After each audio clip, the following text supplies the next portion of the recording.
नमस्कार। व्यक्ति के जीवन में स्नान का बहुत ही महत्व है। जब तक व्यक्ति प्रातःकाल सोकर उठता है और स्नान नहीं करता है तब तक वह तरोताज़ा, स्वस्थ मन और उसके अच्छे विचार उसके जीवन में नहीं आते। इसके लिए प्रातःकाल स्नान करने से ही ऋषियों को ऋषित्व प्राप्त होता है, क्योंकि सोए हुए व्यक्ति के मुख से बराबर लार टपकती रहती है, अर्थात उस लार टपकने के कारण व्यक्ति अपवित्र होता है। इसके लिए सर्वप्रथम उसको स्नान करना चाहिए। स्नान करने मात्र से अलक्ष्मी, जिसको कहते हैं कालकर्णी, और बुरे विचार, दुस्वप्न इत्यादि स्नान करने मात्र से दूर हो जाते हैं। साइंस में तो स्नान करने के कारण व्यक्ति के शरीर में पसीने की दुर्गंधी और उसके अंदर में तरोताज़ा यह आती है, पर हमारे हिंदू धर्म में, सनातन धर्म में स्नान का बड़ा ही महत्व है। खाली हमारे शरीर में पसीने की दुर्गंधिता को दूर करने के लिए स्नान नहीं कहा गया है।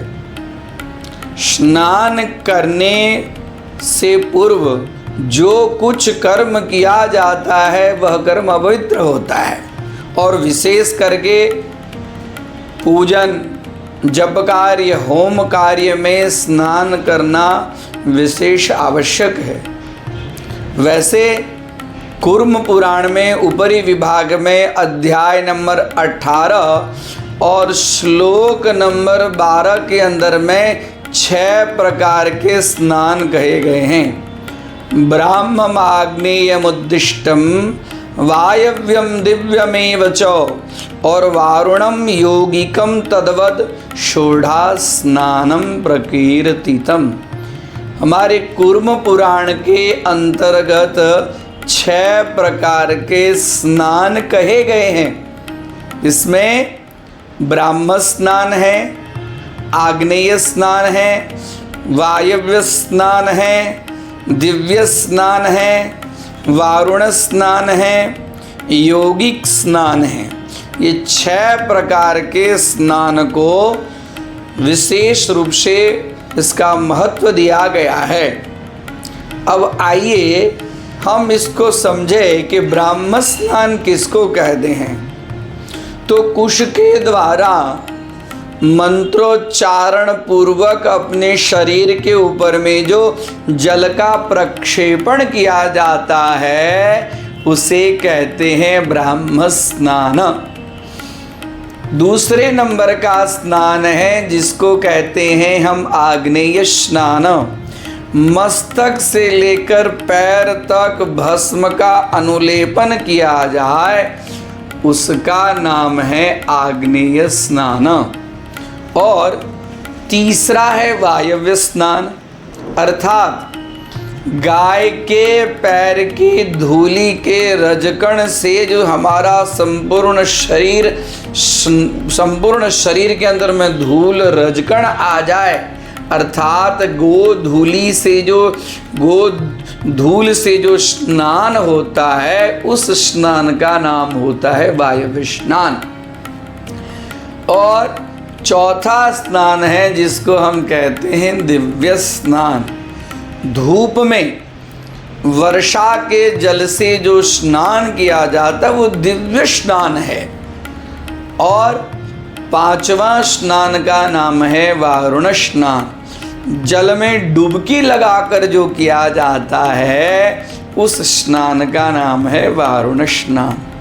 और सबसे अंतिम जिसको कहते हैं यौगिक स्नान, वह मन से आत्म तत्व का चिंतन करते रहने से जो यौगिक स्नान करके मन को शुद्ध करते हैं उस स्नान का नाम है यौगिक स्नान। योगिक स्नान को ही दूसरे रूप में हम कहते हैं आत्मतीर्थ स्नान। तो यह हमारे सनातन धर्म में कूर्म पुराण के अंतर्गत में 6 प्रकार के स्नान बताए गए हैं। दक्ष स्मृति में भी 3 प्रकार के स्नान बताए गए हैं। तो जब तक हम स्नान नहीं करते हैं तब तक मन शुद्ध नहीं होता है, शरीर शुद्ध नहीं होता है, और जब मन शुद्ध नहीं होता है, शरीर शुद्ध नहीं होता है, तब तक शुद्ध शरीर से ही शुद्ध कर्म होता है, पवित्र कर्म होता है।